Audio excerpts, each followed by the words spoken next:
Friend, GK power education 2.0 पर आपका welcome. आज की क्लास आपके लिए इंपॉर्टेंट रहने वाली है, तो वीडियो को आपको ध्यान से देखना है और चैनल को सब्सक्राइब लाइक आपको जरूर करना है। इसमें मैं आपको हिस्ट्री के इंपॉर्टेंट क्वेश्चन करवाने वाला हूं जो सभी एग्जाम के लिए इंपॉर्टेंट है। तो देख लेते हैं आपके सामने जो फर्स्ट क्वेश्चन दे रखा है इंपॉर्टेंट क्वेश्चन है। इसमें आपको 100 क्वेश्चन करवाने वाला हूँ, सभी शानदार रहने वाले। ठीक है, देख लेते हैं फर्स्ट क्वेश्चन। देखिए आपके सामने, क्योंकि इससे पहले मैंने 100 क्वेश्चन ऑलरेडी करवा दिए, क्योंकि 200 क्वेश्चन का मेरा टारगेट था आपको हिस्ट्री की करवाने की। तो उसमें 100 क्वेश्चन मैंने आपको 2 वीडियो में करवाए थे 50-50 के थ्रू में, और आप 100 क्वेश्चन मैं आपको एक वीडियो में करवाने वाला हूँ, तो इसे आपको ध्यान से देख लेना। ठीक है, तो देख लेते हैं आपके सामने। हड़प्पा वासी किस वस्तु के उत्पादन में सर्वप्रथम था? यानी हड़प्पा जो वासी थे वो किस वस्तु के उत्पादन में सर्वप्रथम रहे थे? इनका राइट आंसर आपको ध्यान में रखना होगा। इनका राइट आंसर हो जाएगा आपके सामने कपास हो जाएगा, यानी ए इनका राइट आंसर हो जाएगा। ठीक है, ध्यान रख सकते हैं, ए इसका करेक्ट आंसर हो जाएगा। एक अच्छा क्वेश्चन एग्जाम में पूछा जा सकता है। ठीक है, फिर देखिए सिंधु सभ्यता का कौन सा स्थल है जो भारत में स्थित है? यानी सिंधु सभ्यता का ऐसा कौन सा स्थल है जो भारत में स्थित है? तो लोथल इसका राइट आंसर हो जाएगा, जो भारत में स्थित है। ठीक है, ये ध्यान रखना होगा। यानी भारत में स्थित है लोथल, जो भी गुजरात में स्थित है। ठीक है, ये ध्यान रख सकते हैं। इसके बाद देख सकते हैं सिकंदर ने भारत पर कब आक्रमण किया था? सिकंदर ने भारत पर कब आक्रमण किया था? तो सिकंदर ने जो भारत पर आक्रमण किया था वो 326 बीसी में ईसी पूरी में किया गया था। ये आपको ध्यान रखना होगा। ठीक है, सिकंदर ने भारत पर कब आक्रमण किया था? 326 ईस्वी पूर्व। ठीक है, इसके बाद में आगे देख लेते हैं। आगे देखते हैं लाल सेन का गठन किसने किया था? तो इनका राइट आंसर हो जाएगा बी ऑप्शन करेक्ट हो जाएगा। फिर देख लेते हैं भारत में अंग्रेजी शिक्षा की शुरुआत किसने की थी? भारत में जो अंग्रेजी शिक्षा की शुरुआत की गई थी वो किसने की थी? तो मैकाल ने की थी। ये आपको ध्यान रखना होगा, यानी ए करेक्ट आंसर हो जाएगा, ए इसका राइट आंसर हो जाएगा। ठीक है, इसके बाद देखते हैं कि भारत प्रथम मैसूर युद्ध किस के बीच लड़ा गया था? प्रथम जो मैसूर का युद्ध हुआ था वो किन किन के बीच हुआ था?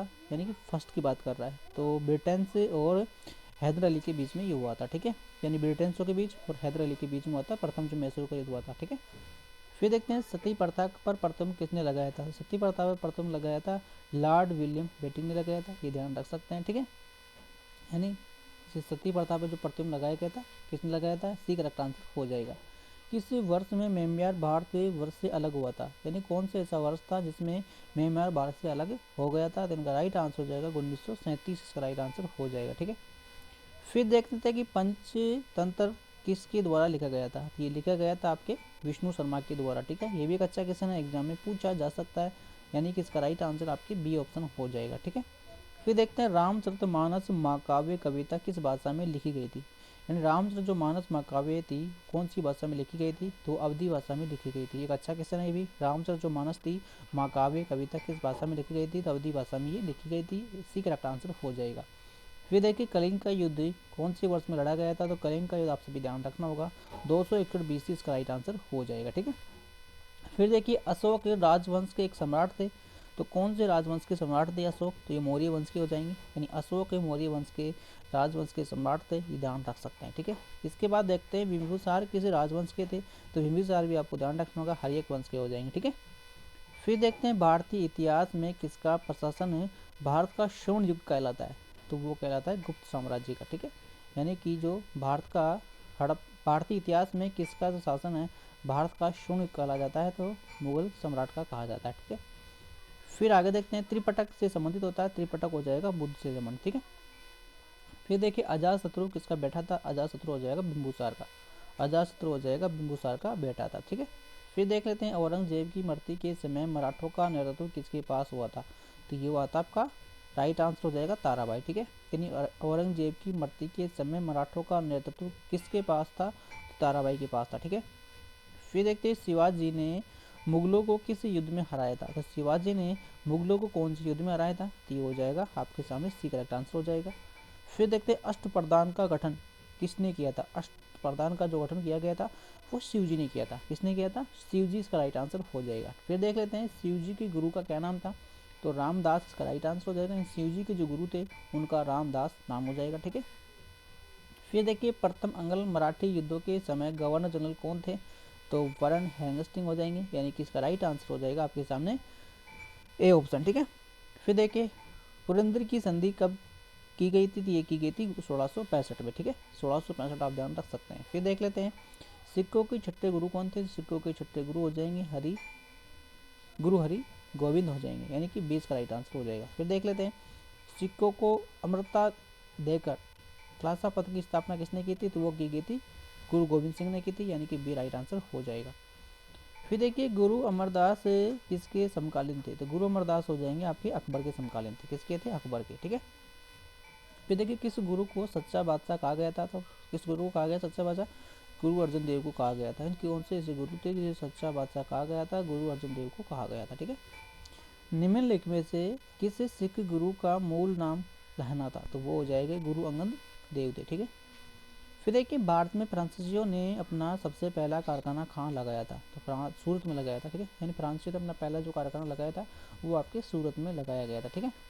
फिर देखते हैं कर्नाटक की युद्ध किन किन के मध्य लड़ा गया था, तो कर्नाटक का युद्ध लड़ा गया था अंग्रेजों और फ्रांसीसियों के बीच में ही हुआ था, ठीक है। यानी कि ए इसका राइट आंसर हो जाएगा। फिर देखते हैं 1760 का जो प्रसिद्ध वाड़ीवास का जो युद्ध अंग्रेजों में किसके खिलाफ लड़ा गया था, तो ये लड़ा गया था आपके फ्रांसीसियों के बीच लड़ा गया था, ठीक है। फ्रांसीसियों के बीच लड़ा गया था। फिर देखते हैं बंगाल में कौन सा कारखाना डचों ने लॉन्च किया था, तो वो किया गया था आपके बी करेक्ट आंसर हो जाएगा। फिर देखते हैं निम्नलिखित में से किस कंपनी ने आखिर में भारत छोड़ा था, तो उसका राइट आंसर हो जाएगा पुर्तगाल, ठीक है। यानी कि सी इसका राइट आंसर हो जाएगा। निम्न में से किस कंपनी ने आखिर में भारत छोड़ा था, तो पुर्तगाल ने छोड़ा था, इसका राइट आंसर सी हो जाएगा। फिर देखते हैं वास्को डिगामा भारत कब पहुंचे थे, तो वास्को डिगामा पहुंचे थे आपके कब पहुंचे थे वास्को डिगामा भारत कब पहुंचे थे, 1600 में पहुंचे थे, ठीक है। यानी कि इसका राइट आंसर सी हो जाएगा, ठीक है। किस पुर्तगालों ने गोवा पर अधिकार किया था, तो इनका राइट आंसर ए हो जाएगा, ठीक है। फिर देखते हैं निम्नलिखित में से कौन भारत में आने वाले दूसरे यूरोपियन थे, तो उसका राइट आंसर हो जाएगा डच हो जाएगा, ठीक है। फिर देखते हैं मंगल पांडे का संबंध किस विद्रोह से था, तो उनका राइट आंसर हो जाएगा बैरकपुर से, ठीक है। यानी कि ए इसका राइट आंसर हो जाएगा, ठीक है। फिर देखिए 1857 की स्वतंत्रता संग्राम का प्रतीक था, तो वो हो जाएगा आपके सामने ए राइट आंसर हो जाएगा। फिर देखते हैं 1857 का विद्रोह कवि ने देखा था, तो किसने देखा था, इनका राइट आंसर हो जाएगा आपके सामने सी करेक्ट आंसर हो जाएगा। फिर देखते हैं 1857 के विद्रोह के दौरान भारत का गवर्नर जनरल कौन था, तो लॉर्ड कैनिंग हो जाएंगे, ठीक है। 1857 के समय जो भारत के गवर्नर जनरल थे कौन थे, कैनिंग हो जाएंगे, ठीक है। फिर देखिए 1857 के विद्रोह के दौरान ब्रिटेन से प्रधानमंत्री कौन थे, तो इनका राइट आंसर हो जाएगा आपके सामने बी करेक्ट आंसर हो जाएगा। फिर देखते हैं असम में 1857 की क्रांति का नेता निम्नलिखित में से कौन थे, तो वो हो जाएंगे आपके ए राइट आंसर। फिर देख लेते हैं भारतीय राष्ट्रीय कांग्रेस की स्थापना कब की गई थी, तो ये अच्छे से आप सभी जानते होंगे, इसका राइट आंसर डी हो जाएगा, यानी कि 1885 में की गई थी। फिर देख लेते हैं कि भारतीय राष्ट्रीय कांग्रेस के प्रथम अध्यक्ष कौन थे, तो इनका राइट आंसर आपके सामने हो जाएगा बनर्जी हो जाएंगे, ठीक है। सी करेक्ट आंसर हो जाएगा। फिर देखते हैं भारतीय राष्ट्रीय कांग्रेस की पहली मुस्लिम अध्यक्ष कौन थे, तो मुस्लिम अध्यक्ष आप सभी जानते होंगे, यानी कि बदरुद्दीन तैयबजी हो जाएंगे, यानी ए राइट आंसर हो जाएगा। फिर देखिए निम्नलिखित में से दिल्ली का ऐसा कौन सा सुल्तान दक्षिणी भारतीय से संन्यास अभियान प्रारंभ करने वाला पहला सुल्तान था, तो वो हो जाएगा आपके अलाउद्दीन खिलजी, ठीक है। फिर देखिए दिल्ली संतुलन की राजधानी को दिल्ली से दौलतवादा किसने स्थापित की थी, तो वो मोहम्मद बिन तुगलक ने की थी, ठीक है। फिर देख लेते हैं कि लाखों वक्त यानी लाखों के रूप में दान करने वाले कौन थे, कुतुबुद्दीन ऐबक हो जाएंगे। फिर निम्नलिखित में से वह दिल्ली का सुल्तान कौन था जिसकी मृत्यु पोलो खेलते समय हुई थी, तो वो कौन हो जाएंगे आपके कुतुबुद्दीन ऐबक हो जाएंगे, ठीक है। लोधी वंश का अंतिम शासक कौन था, तो लोधी वंश का हो जाएगा आपके अंतिम शासक कौन थे, इब्राहिम लोधी हो जाएंगे, ठीक है। फिर देख लेते हैं आगरा नगर की स्थापना निम्नलिखित में से किसके द्वारा की गई थी, तो इनका राइट आंसर हो जाएगा सिकंदर, ठीक है। आगे के जो क्वेश्चन है मैं आपको अलग वीडियो में करवाऊंगा। इस प्रकार से आपके 150 क्वेश्चन कंप्लीट हो चुके हैं, तो मैं उम्मीद करता हूँ कि आपको ये वीडियो अच्छा लगा होगा। और इस प्रकार के वीडियो के लिए हमारे चैनल को आप सब्सक्राइब लाइक जरूर करें। इसकी PDF फाइल आपको टेलीग्राम चैनल पर मिलेगी, तो वहाँ से आप इसे देख सकते हैं। तो आज की क्लास यहीं खत्म करते हैं, नेक्स्ट क्लास में फिर मिलते हैं, तब तक थैंक यू, धन्यवाद।